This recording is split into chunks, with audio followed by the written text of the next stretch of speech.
Jangan tolak-tolak ni. Tak nak tolak-tolak dah pula. Tinggal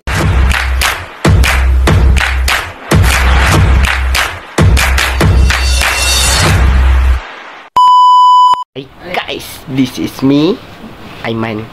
Welcome back to my YouTube channel.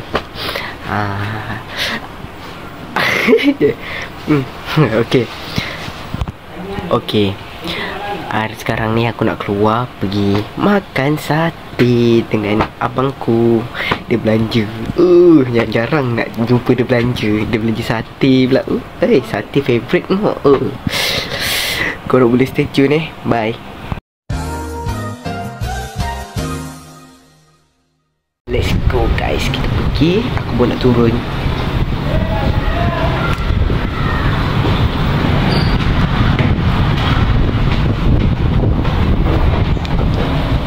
Jom.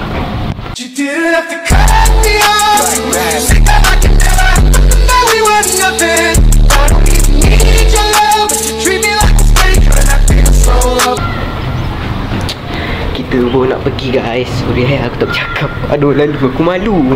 Sumpah malu gila kalau ada orang lalu. Aduh mana orangnya. Okay lah, kau stay tune Tunggu aku rakam. Rambut aku tak serapai sebab tu nak pergi. Bye. Stay tune. A few moments later. A few inches later. 2 hours later. 1 eternity later. Tak nak ni. Tutup flash. Dah sampai.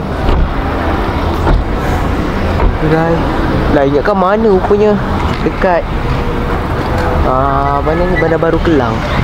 Sekali tak ada beza. Nak try makan dekat Sate Isa. Tunggu stay tune. Bye.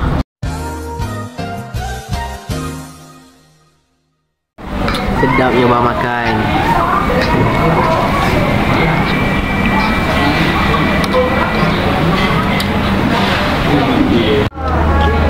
TPS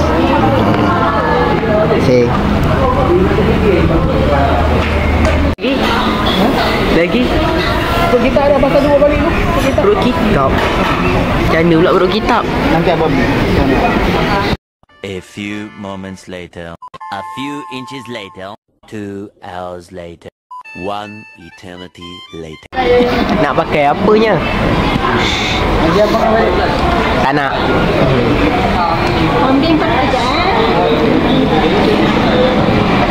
Kat sini je, duduk sini. Sini jap. Tapi yang duduk jauh sangat tu. Udang. Hanya mampu pandang saja.